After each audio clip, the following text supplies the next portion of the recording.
Gokuldas Hindu girls महाविद्यालय की राष्ट्रीय सेवा योजना की प्रथम इकाई द्वारा 7 दिवसीय विशेष शिविर में तृतीय दिवस सामाजिक विघटन और वृद्धजन संकल्प के रूप में मनाया गया।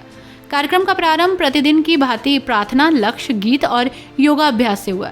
इसके पश्चात प्राचार्य प्रोफेसर चारू मेहरोत्रा ने स्वयं सेविकाओं तथा बस्ती के लोगों को बताते हुए कहा कि वैश्विक स्तर पर बुजुर्गों की आबादी 1980 की तुलना में लगभग 260 मिलियन से बढ़कर 2021 में 761 मिलियन हो गई। ये वर्ष 2021 में 10% से बढ़कर 2050 तक लगभग 17% हो जाएगी। वृद्धावस्था से जुड़ी चुनौतियों और अवसरों के संबंध में जन जागरूकता पर जोर देना बहुत जरूरी है। चुनौतियों का सामना कर रहे वृद्धजनों की सहायता के लिए सामुदायिक संगठनों, परिवारों और हितधारकों को संगठित करना है। बुजुर्ग आबादी किसी भी समाज के लिए एक मूल्यवान संपत्ति है। उम्र बढ़ना एक प्राकृतिक प्रक्रिया है जो अवसर और चुनौतियां दोनों लेकर आती है। जीवन प्रत्याशा में वृद्धि, संयुक्त परिवार संरचनाओं में गिरावट और सामाजिक विघटन के संयोजन में वृद्ध व्यक्तियों को अकेलेपन और असावधानी का अनुभव कराया। ये अनुशंसा की जाती है कि वृद्ध लोग शारीरिक गतिविधि में होकर, पौष्टिक आहार का सेवन करके और तंबाकू, शराब और अन्य हानिकारक पदार्थों से परहेज करके स्वस्थ जीवन शैली अपनाएं। बाद में वर्षों में जीवन की गुणवत्ता को बढ़ाने के लिए एक सकारात्मक मानसिकता और मानसिक स्वास्थ्य आवश्यक है। साथ ही हम सबका कर्तव्य है कि हम बुजुर्गों को वही सम्मान दें जिसके वो हकदार हैं। कार्यक्रम के दूसरे सत्र में स्वयं सेविकाओं ने एक वृद्धाश्रम, हाफ वे होम और लॉन्ग स्टे होम, जहां मानसिक रूप से स्वस्थ सवासियों और मानसिक रोगी रहते हैं, में जाकर वृद्धजनों में नई ऊर्जा का संचार किया। प्राचार्य प्रोफेसर चारू मेहरोत्रा और कार्यक्रम अधिकारी डॉक्टर रेणु शर्मा ने उन्हें व्यक्तिगत उपयोग का सामान भी दिया। उप प्राचार्य प्रोफेसर अंजना दास जी ने स्वयं सेविकाओं के कार्य की सराहना की और बस्ती के लोगों और स्वयं सेविकाओं को संबोधित करते हुए कहा कि युवा पीढ़ी का सहयोग से ही वृद्धजनों का सम्मान कर समाज को विघटित होने से रोक सकते हैं। कार्यक्रम के तृतीय सत्र में छात्राओं द्वारा स्वरचित कविता वृद्धजन का सम्मान की प्रतियोगिता हुई, जिसमें निर्णायक मंडल में प्रोफेसर सीमा अग्रवाल और प्रोफेसर सुधा सिंह मौजूद रहे। प्रतियोगिता में प्रथम स्थान आर्मिया, द्वितीय स्थान नीहा और तृतीय स्थान अमरीन ने प्राप्त किया। प्रस्तुत किए गए कार्यक्रम का आयोजन कार्यक्रम अधिकारी डॉक्टर रेणु शर्मा ने किया और शिविर में मारी, निदा, गौसिया, फोजिया और सभी स्वयं सेवकों ने पूर्ण सहयोग किया।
आज हमारे यहाँ एनएसएस के जो कैंप चल रहा है गोकुलदास हिंदू महिला महाविद्यालय में, उसी के तत्वाधान में यहाँ पर वृद्धाश्रम में जो मैं कहूँ कि मनोरोगी भी हैं, इसमें कुछ महिलाएं, उनके संग आज अपना दिन साझा करने का जो है वो कार्यक्रम बच्चों के द्वारा आयोजित किया गया।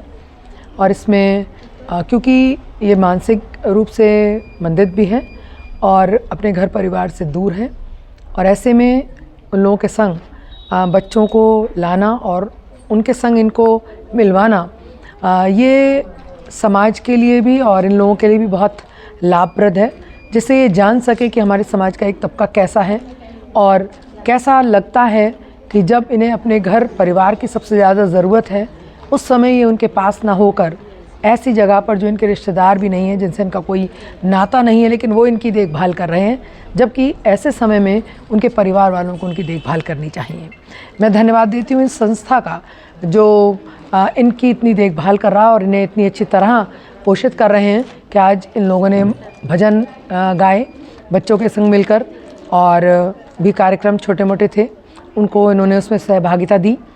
तो इनके जो चेहरे पे जो खुशी है और जो एक संतोष है, वो देखकर लगता है कि हमने जो कुछ भी किया, चाहे थोड़ा ही किया, लेकिन हमने एक समाज में एक अपना योगदान दिया है और हम लोग जो कुछ भी सीखते हैं, पढ़ते हैं, इन राष्ट्रीय सेवा योजना के माध्यम से ये बच्चे इन चीज़ों की जानकारी ले रहे हैं जो आगे भविष्य में हमारे देश के अच्छे नागरिक साबित होंगे।